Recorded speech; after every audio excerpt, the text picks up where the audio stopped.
a fan of Springsteen growing up? Yeah. Stupid question, I guess. No, not at all. I mean, it's interesting. My parents are around the same age as Bruce, and so the stuff playing around the house, when I was young, tended to be more the stuff that Bruce listened to. It was a lot of Sam Cooke, it was Elvis, it was the Beatles, it was the Stones, and so it wasn't in my household that much, but I did grow up in the 90s in Brooklyn, and so his jukebox radio songs were everywhere, and I can't remember a time that I didn't know his name, and I can't remember a time that I didn't know what he looked like. I didn't know his silhouette. As far back as I can remember, I knew the name Bruce Springsteen. Yeah. Did you ever see him live? Yeah, I have. Yeah, absolutely. Yeah? Oh, since starting, I had not seen him live before, but the first time we met was in London, and I went to go see him perform at Wembley for 90,000 people, and I was invited to go to sound check. So I was at an empty Wembley, which was, quite an emotional experience, knowing that in 2 hours there were going to be 90,000 souls filling this now empty space. And what did he say to you at first? At first, I talked about my kids, and he talked about his grandkids. Yeah. I think both of us were a little bit nervous, to be honest. I had texted with him a little bit, and we'd spoken on the phone, and I was very nervous to meet this icon and this rock god. And I think he was nervous to meet me just because he knew, I was a young man that was going to be portraying him in kind of his darkest days. And I think it's a delicate and fragile journey, and that was just the beginning of it. And he was very accommodating and generous and honest right away. But I do think that we needed to start to build some trust, which we did. Yeah. Just reading what I have about you, I know you like a challenge for a role. Yeah. But I mean, Bruce Springsteen, come on. It's the biggest challenge I've had yet. It's the most, it's the most kind of, I think, afraid I've been, at least in my work, approaching this story and the character of Bruce. Yeah. You didn't jump at it right away, right? No, I definitely took my time, I was really excited, I'd met our writer-director, Scott Cooper, a couple weeks before there was any talk of Nebraska or Bruce or this movie. I'd always been a big fan of Scott's, and I wanted to do something with him.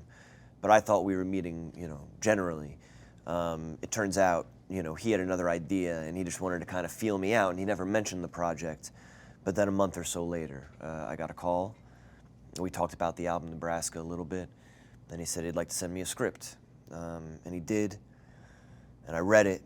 And I loved it. And I loved how specific it was and how sort of intimate a story it was, considering, the genre of musical biopics and stuff. But I knew that I would need to sing. I knew I would need to learn how to play the guitar. And I knew that I would be coming in between, Bruce Springsteen and these fans that he's amassed, decade after decade after decade. And there's a real purity to the relationship between specifically musicians and their audiences and their fans. It's very personal. And I didn't want to interrupt that relationship in any way or kind of tarnish that relationship in any way with my portrayal, and so I had to take a lot of time. How would that have happened, do you think? I don't know. I think we've been very lucky to have Bruce behind us making this film. Yeah. He was around for a lot of the process, and everybody's got their own idea of Bruce Springsteen, and I think at the beginning I was approaching it like, how am I going to make everybody happy? And very quickly, or maybe not quickly enough, but at a certain point, I realized, that's a fool's errand. It's an impossibility. And what I really need to do is kind of look past Bruce Springsteen and try to find this man who's a musician, who's coming home after touring a very successful record, Born to Run, and he's searching for some peace, and he kind of finds something else, Was there a moment that you thought to yourself, yeah, I got this, I can do this? No, I don't think so. You know, I mean, Really? it was, like, there were moments where I found confidence, absolutely, you know, and there were moments that I felt very proud of what I was doing. But, you know, I respected Bruce so much and idolized Bruce so much as I was preparing to do this film and as I was getting to know him. And that respect only grew more and more and more, and the responsibility and that burden became heavier and heavier, and that turned into like a very strong, you know, work ethic for me. But I always wanted more. I wanted more time. I wanted to go deeper. And the thing with this medium is, you know, once you make it and you put it out there, that's, you know, that's final, you know. But I'm glad I never got quite comfortable, because I think every night I would go home and I would get back to work, and I would wake up with my heart racing. And just with nerves? Yeah, of course, and wanting to get right back to set. I've talked to, I did a film with Austin Butler recently, who played Elvis, and we joked about that feeling in the morning. He was like, I didn't drink any coffee when I was doing that movie. And I said, I didn't have to drink any coffee either, because you wake up and it hits you where you're at, and you're ready to go, you know. How did you worked with a voice coach. How did your voice coach kind of describe Springsteen's voice? Or did he? No, I mean, that, you know, I think, again, in the beginning, my focus was on these kind of external ideas. Bruce, I was like, how do I look more like Bruce? How do I sound more like Bruce? And, you know, I was concerning myself, I think, in the beginning with all the wrong things. And my vocal coach actually, you know, we were approaching the music and seeing the songs, and my focus was so much on, how do I sound like Bruce Springsteen? I just need to sound more like Bruce Springsteen. And Eric Vitro, my coach, was like, slow it down. What kind of story are you telling? What are you singing about? What does that mean to you, Jeremy? Can you find the honesty in these lyrics? Can you make them your own? If you can sing these lyrics with some honesty, they'll connect. Sounding like Bruce comes later. Let's start here. Yeah. So no, like in its immediacy and in the beginning, I think, you know, focusing on sort of the results or the external factors were kind of a problem. With the performative stuff. Yeah, I think we had to go from the inside out, or that's where I found my comfort, at least, starting on the inside and going out. Yeah. When you were, I heard you were listening to his audiobook of his biography kind of all the time, just so you kind of had his voice in the ether. That's true. As much as you can. Yeah. I would listen to it on my runs. I would listen to it while I was making breakfast. I listened to it all the time, not just to have his voice in my ear, but it's a pretty remarkable biography, you know. His recall is astounding. Yeah. These moments from his childhood up until very recent, you know, it's an incredible telling and an incredible life lived. But yeah, that was a very helpful, obviously, you know, piece of work in getting ready for this. When I saw you singing "Born to Run," it feels like, for anybody, probably including Bruce, that's like pushing a freight train up a hill by yourself. I mean, it just seems like it's physically exhausting to sing that song. Yeah, it is, and but that's what I wanted to find. And it's funny, you know, I knew if I could get one thing right in the performance aspect of Bruce, like I've seen Bruce perform live, I've watched a lot of footage of Bruce, and you know, if you're going to do one thing to get it right, you have to perform to the point of exhaustion, because he continues until he cannot go any longer. And so I remember on those days when I had to perform live, I had this idea that, you know, I was going to have too much endurance. So I would bring my jump rope, I would bring all these things to get tired? in between performances to try to exhaust myself while they were setting up new camera angles and stuff. Oh my gosh. And then I very quickly realized that jump rope was not necessary whatsoever. Just kind of moving, exerting energy the way he does, singing the way that he does, that did the trick. Yeah. God. You say that the more you sang, the more songs that you sang, the closer to him you felt. Yes. Was there one in particular? Yeah, my father's house. I think, I went to Nashville, Tennessee, and we recorded at RCA, which is a very storied recording studio. It's where Elvis recorded the Sun record, and that was a big inspiration to Bruce, and specifically the album of Nebraska. And with my father's house in particular, I think I discovered, what a lot of this movie is about.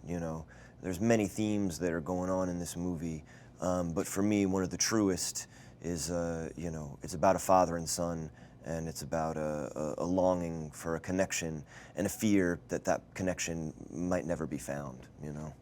And that's the one that really, it does kind of sum up the whole. Yeah, certainly when I was singing that song, absolutely. Playing guitar, were you actually playing the chords, or were you just kind of mimicking the chords? I was playing. If you see me playing in Colt's Neck in the house, Yeah. that's me playing. And then I played everything on stage, but you're hearing someone else, I'm sure. Yeah. But all the stuff where I'm alone and acoustic, that's me on guitar. Yeah. And you'd never played guitar before, yeah? No, I'd never played guitar before. Yeah. You think you'll keep it up? No, I don't know. It's interesting. I got together with this really wonderful guitar teacher, JD, and we became very close. And he's out of Nashville. We get together 5 times a week, and we work together. Wow. And the first time we met, I went, "Hey, it's very nice to meet you. I'm so excited. I get to learn how to play the guitar with a master." And he said, "We don't have time to learn how to play the guitar. We're gonna learn how to play these 5 Bruce Springsteen songs." So my approach to the guitar was sort of different. It was based in only the chords necessary for the songs that I had to learn. So if I look at anything else or try to play anything else, it's gibberish to me. I didn't learn how to play the guitar. I learned how to play Bruce Springsteen. Bruce seemed to have faith, I shouldn't call him Bruce, Bruce Springsteen, seemed to have faith all along that you could do this. Why do you think he had that faith in you? Bruce, I mean, we've spoken about it. He had a lot of faith. He had a lot of trust in Scott, and he'd seen me perform. And I think what was important to Bruce was to hire an actor who I think could internalize, what was going on with him during this time in his life. And these are his words, trying to find an actor who could tell a story just with their face, kind of in silence and expression.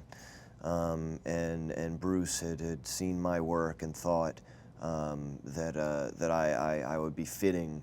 If you're spending a lot of time with a man alone in a room, why not let that man be Jeremy White, and why not be looking at his face, Yeah, I think I read somewhere where he said he saw your performance in The Bear and just thought you kind of had the emotional complexity to portray something this deep. Yeah, delicate, yeah.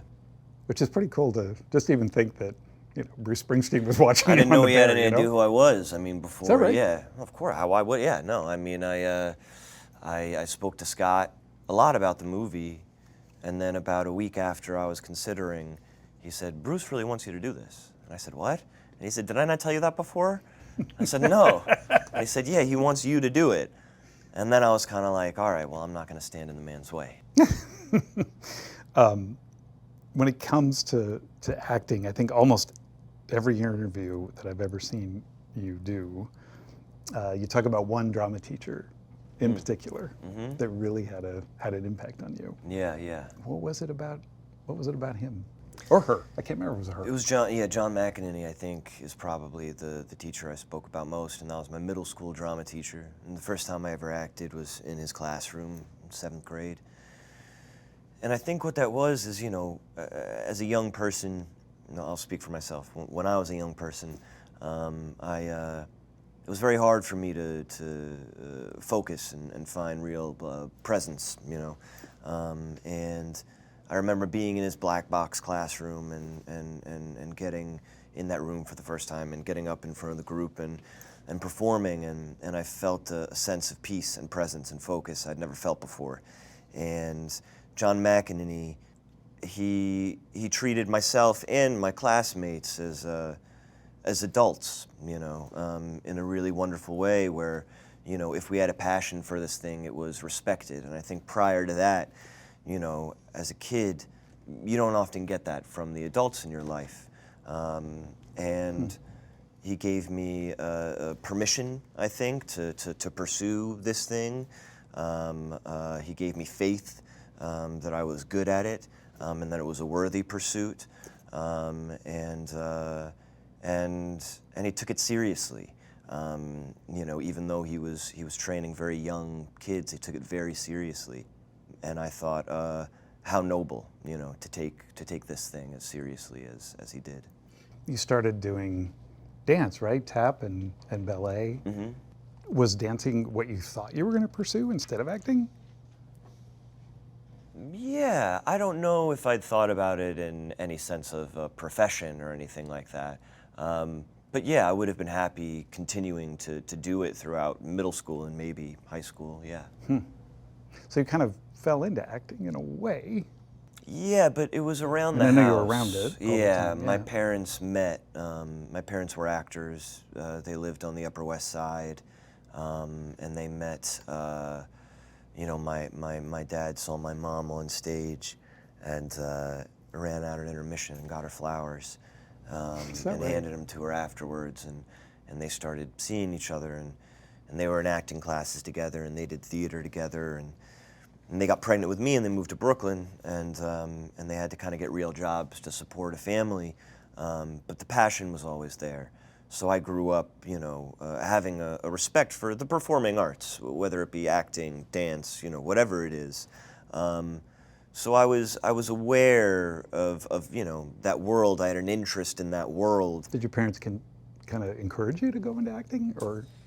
I think in the beginning they thought it was just fun, which it was, and it is. When you're a 12-year-old and you're taking acting in middle school, the stakes aren't that high. But Mr. McEnany, he would send me out. He'd go on Backstage. It wasn't .com at the time. I guess it was actually Backstage, which is where you would find open casting calls where anybody can go. And he would find auditions for me to go to where like 300 kids will show up that don't have representation. And I got my first job. It was a off Broadway play called The Present. And I did this play in a very small black box on the Upper West Side, and my parents came to see it, and I do remember seeing them after that show, and then being like, well, you're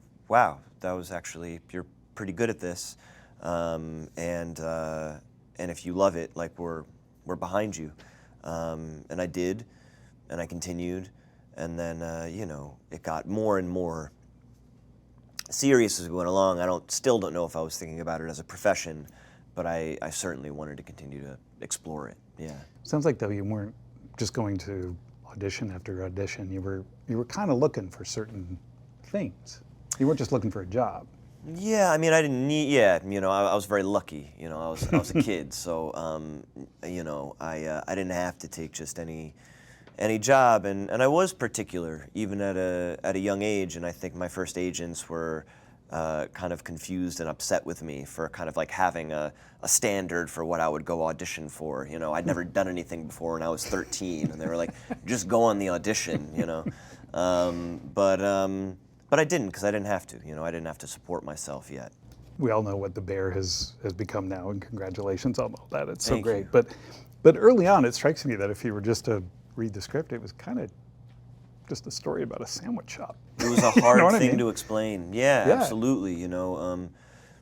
I remember, I mean, I read the script and I really enjoyed the script, and I saw the dynamics, and once I started to understand the culture of kitchens and stuff, everything became a lot more interesting. But yes, I remember saying yes to that job and being excited about it, but then I remember trying to explain to friends what it was about, and it sounded something like that, you know. Yeah. It's this like kid, he comes back, he's a chef, and he's like opening a sandwich shop. And I saw my friends trying to be nice and say, "Oh, that sounds great," you know. But I could tell that they were a little concerned about, you know, what I was doing next. But yeah, I mean, that world is so rich. Chris Storer and Joanna Cowlow, they write such deep and complex characters, and now that we've gotten going, you know, I mean, I just feel so lucky to act with those actors, and you know, I'm a fan of all of them as performers, and I love all of them as people. So I'm very lucky there. Much like with this, you did so much research. You went to culinary school. You worked in an actual restaurant. What were you hoping to get out of that level of research? Just to get it right, I guess. Absolutely, trying to get it right and trying to look like, you know, I knew what I was doing, and Because I feel like chefs fool are very everybody. specific. Right? Yeah, they're very specific and exacting. Yeah, I wanted it to look right, but I also wanted to understand, like, the day in, day out, and I don't think I had an understanding of quite how demanding that world is, especially at the level in which, you know, Carmi is used to operating in these restaurants in New York and Copenhagen. Which kind of sounds like that was sort of the same point at about the same age you are that Bruce found himself in, right? Yes, I mean, when a we see him lot of here. noise going around. Yes, oh, absolutely. I mean, Bruce has gone on record and said, you know, I have no problem performing for 3 hours on stage. That's easy for me. I know exactly who I am on stage. Right. You know, it's the other 21 hours that I have trouble with. Yeah. The backdrop of this is obviously the dark times that he was going through. Did you know any of that before you really took a deep dive into his biography? I mean, I was familiar enough with his music that, you know, I understood his depth. And I understood, you know, we're dealing with a man who's looked over the edge before, absolutely. But no, I didn't have a knowledge of this period in his life. I didn't have a knowledge of his journey to therapy. I didn't have knowledge of his relationship with John Landau. No. What kind of, I mean, he was very involved and you guys would have lots of conversations about it. What kind of questions were you asking him? I'm sure it's kind of touchy at some point. Yeah, I mean, I was just trying to get as specific as I could, you know. I mean, there was a lot on the page, and there was a lot in Warren's book as well. So I felt like I had like the template, and I understood the environment, and there's so much in his music. But I wanted to get really specific on some things, and I asked him, "What's that panic about? You know, what is that fear inside of you? What's driving you, you know, down in this spiral, in this period, you know?" And he said, "You know, I had this moment where I felt like an outsider and an observer, you know, in my own life, and felt like a prison, and I wasn't sure if I'd ever be able to find real presence again or control in my own life." Wow. So he shared many things like that, and you know, he was very very honest throughout, and I'm very very grateful, for his honesty.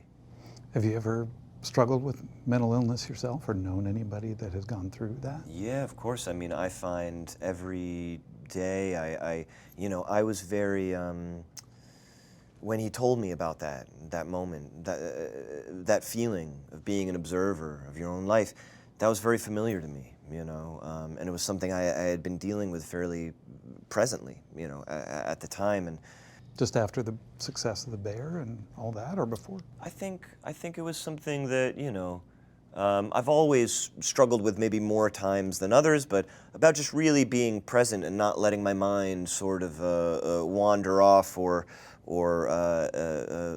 living in the future, future tripping is what you might call it, I was always getting ahead of myself. I had a very hard time being in the present. Bruce had a very hard time. He wasn't future tripping. He was always living in the past. But yeah, I mean, I have like tools in my everyday. I have in place where I'm always trying to find more, groundedness and presence in life. So yes, when Bruce told me that story, I thought, oh, here's the tether. He doesn't know about it yet, but this is a familiar feeling. I know this feeling. I know that view looking over the edge, and I think I can reach that place, for this film, because I think it was necessary. But like he said, some of those dark times, I imagine, are the fuel in some ways for creativity. Yeah, absolutely. Is that the same with you? I think it can be. Yeah, if you've got the right outlet, if you're in the right place. I mean, Bruce did get Nebraska through this period, but then they did it, He recorded it, they got it on vinyl, it was a success. That's when his depression torpedoed. So the correlation of being able to turn your pain into art, it's not a solution, You're not treating the wound necessarily. It's a bit of a Band-Aid on a bullet hole situation, I think, sometimes. So it was after Nebraska came out that... It wasn't after it came out, but it was after he was successfully able to master it, get it on vinyl. He's gone through that whole journey already before he goes on the road trip and before he gets into therapy, So it's that period that it really got worse. That's when he got his darkest. So. Yeah, absolutely. Yeah. Well, he said that, like you, he always felt better on the road than being at home. He felt better performing than not performing. Yeah, absolutely. That said, though, because of your success, you're now kind of in the club of a lot of the actors and performers that you grew up watching and idolized in a way. You get to kind of rub elbows with some of those folks. I've gotten to meet a lot of people I admire. Yeah, absolutely. What's that like? It's wonderful. I remember, when I was first being invited to some of these, award shows and stuff like that for the Bear, and yeah, it being really remarkable and unreal and daunting, to be standing in front of so many that you've idolized for so long, and these are really moments that you've dreamt about, or I've dreamt about since I was a kid, to be a kind of part of this this club. I really respect these performers, and just the fact that they never mind, or supportive of the work that I'm doing, but even have any idea who I am. It's still kind of like a pinch me, And getting up and having the luxury of winning awards. Now you got to talk in front of all these guys too. Talk in front of them. I mean, my goodness, the first award I won was a Golden Globe for the Bear. I do not remember my time up on that stage. Really? I really don't. People say that, and I thought it was always kind of like nonsense. I don't remember the walk up. I don't remember standing on that stage. I don't remember what I said.